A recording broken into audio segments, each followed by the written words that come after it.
अस्सलामुअलैकुम दोस्तों, मैं हूं डॉक्टर साजक्स और अगर आपका इस चैनल के ऊपर पहला विजिट है तो सब्सक्राइब करें और साथ लगे बेल के आइकन पे क्लिक करें। तो दोस्तों, जहां कंसोल के मुकाबले में आप पीसी गेमर्स को अनलॉक फ्रेम्स के ऊपर गेमिंग करने का मौका मिलता है, वहीं पर आप कंटिन्यूसली अपने पुराने गेमिंग पार्ट्स जिस तरह पुराना 60 हर्ट मॉनिटर को हाई रिफ्रेश रेट मॉनिटर्स या इसके अलावा पुराने कीबोर्ड और माउस को आरजीबी गेमिंग गियर से चेंज करने की अपॉर्चुनिटी मिलती है। और ये लिमिट यहीं पर ख़त्म नहीं होती। इसके अलावा आप अपने पीसी के अंदर प्रोसेसर, रैम या ग्राफिक्स कार्ड को अपनी मर्जी के लिहाज से चेंज कर सकते हैं। इसीलिए मेरे बहुत से दोस्त ये सवाल करते हैं कि क्या वो अपने गेमिंग सिस्टम के अंदर high performance server processor install कर सकते हैं, या सिंपली क्या सर्वर प्रोसेसर पीसी के ऊपर गेमिंग पॉसिबल है। मेरे वो दोस्त जिनको सर्वर्स प्रोसेसर का आइडिया नहीं है, उनको ये बात एक्सप्लेन करना चाहूँगा कि इंटेल और एएमडी अपने प्रोसेसर्स को दो मेन कैटेगरीज में रिलीज करते हैं, जिसमें नंबर 1 डेस्कटॉप प्रोसेसर जो नॉर्मली आपके सिस्टम में ऑलरेडी इंस्टॉल होगा, जिस तरह इंटेल का i7, i5 और एएमडी का राइजन वगैरह। और दूसरे नंबर पर सर्वर प्रोसेसर जिसमें इंटेल की तरफ से Xeon और एएमडी की तरफ से एपिक प्रोसेसर्स शामिल हैं। अब अगर डेस्कटॉप वर्सेस सर्वर प्रोसेसर्स की परफॉर्मेंस की बात करें तो फॉर एग्जांपल इंटेल का Xeon प्रोसेसर उनका सबसे पावरफुल और top of the line processor है, और बेंचमार्क्स को देखें तो इंटेल Xeon प्रोसेसर हमेशा ही टॉप ऑफ द लिस्ट होता है। मगर उसी जगह इन सर्वर प्रोसेसर्स की प्राइस की बात करें तो वो डेस्कटॉप प्रोसेसर से 2 से 3 गुना ज्यादा हाई होती है। अब यहां पर सवाल ये आता है कि क्या वाकई ही अपने सिस्टम में सर्वर प्रोसेसर इंस्टॉल करने के बाद आपको गेम्स में परफॉर्मेंस बूस्ट मिलेगा कि नहीं मिलेगा, और अगर आप इन प्रोसेसर्स के ऊपर शिफ्ट होने जा रहे हैं तो आपको कौन सा हार्डवेयर चेंज करना पड़ेगा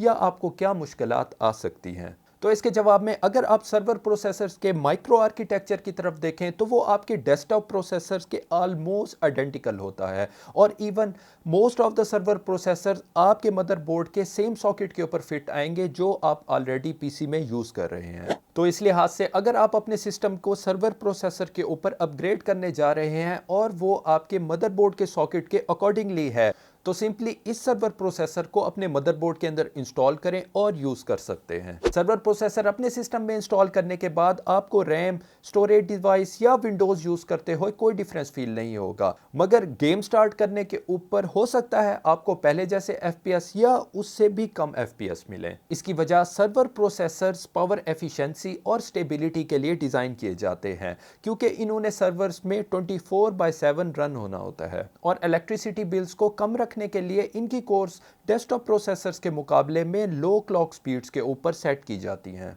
और इन सर्वर प्रोसेसर्स का मेन और बिगेस्ट सेलिंग पॉइंट इनकी हाई कोर काउंट्स होती हैं, मगर unfortunately most of the games multiple course के ऊपर अपना गेमिंग लोड स्प्रेड नहीं कर सकती। तो यही वजह है कि हाई कोर्स वाला सीपीयू, मसलन 18 कोर वाला सीपीयू के ऊपर भी आपको गेम्स के अंदर लो एफपीएस मिले। और यहां पर यह बात भी बताता चलूं कि most of the server processors unlock नहीं होते। इसका मतलब यह है कि आप इन प्रोसेसर्स को ओवरक्लॉक नहीं कर सकते, और इसके अलावा सर्वर प्रोसेसर्स के अंदर इंटीग्रेटेड जीपीयू भी नहीं होता। और इन सब से बढ़कर stability enhancing ECC memory support, जो कि रैम्स की एक स्पेशल और काफ़ी कॉस्टली कैटेगरी है जिसको गेम्स भी यूटिलाइज करती है, अगर आप परचेज करते हैं तो आपके सिस्टम की प्राइस काफ़ी ऊपर चली जाती है। मगर इन सब बातों का मतलब ये नहीं है कि आप सर्वर प्रोसेसर सिस्टम के ऊपर गेमिंग नहीं कर सकते या आपको ऐसे सिस्टम के ऊपर गेमिंग नहीं करनी चाहिए। अगर आपको सर्वर प्रोसेसर अच्छे रेट पर मिल रहा है, जो कि मोस्ट ऑफ द टाइम हमारी लोकल मार्केट में इजीली मिल जाता है, किसी भी अच्छे ग्राफिक्स कार्ड के साथ कपल करके गेमिंग कर सकते हैं। यह बात जरूर है कि कुछ गेम्स के अंदर डेस्कटॉप प्रोसेसर पावर्ड पीसी के मुकाबले में लो क्लॉक स्पीड होने की वजह से कम परफॉर्मेंस मिले। वहीं अगर आप मल्टीटास्किंग जिस तरह गेमिंग के साथ स्ट्रीमिंग या ऑफिस वर्क भी करते हैं, तो आपको डेस्कटॉप प्रोसेसर पीसी के मुकाबले में एक्स्ट्रा कोर्स होने की वजह से सिस्टम के अंदर बेटर परफॉर्मेंस और स्मूथ रन करेगा। इसके अलावा अगर आप गेमिंग कैफे या अपने घर पर ही अपने गेम का सर्वर बनाते हैं, तो आपको डेस्कटॉप प्रोसेसर पीसी के मुकाबले में ज्यादा अच्छी परफॉर्मेंस मिलेगी। तो दोस्तों, अगर आप अपने सिस्टम के अंदर already powerful desktop processor use कर रहे हैं और अपनी गेम्स में मजीद अच्छे एफपीएस चाहते हैं, तो आपको सर्वर प्रोसेसर्स के ऊपर शिफ्ट होने से कोई खास फायदा नहीं होगा। इससे बेहतर आप अपने सिस्टम के अंदर बेटर ग्राफिक्स कार्ड, रैम या इवन फास्टर एसएसडी इंस्टॉल कर लें। मगर दूसरी तरफ अगर आप बजट गेमर हैं और आपको Xeon प्रोसेसर की अच्छी डील मिल रही है, या फिर आप मल्टीटास्किंग करते हैं, तो आपको डेस्कटॉप प्रोसेसर की बजाय बजाय सर्वर प्रोसेसर को चूज करना ज़्यादा बेटर ऑप्शन होगी। दोस्तों, अगर आपको ये वीडियो पसंद आई है तो लाइक और शेयर ज़रूर करें। ऐसी मज़ीद वीडियोस में आप सबसे दोबारा मुलाकात होगी।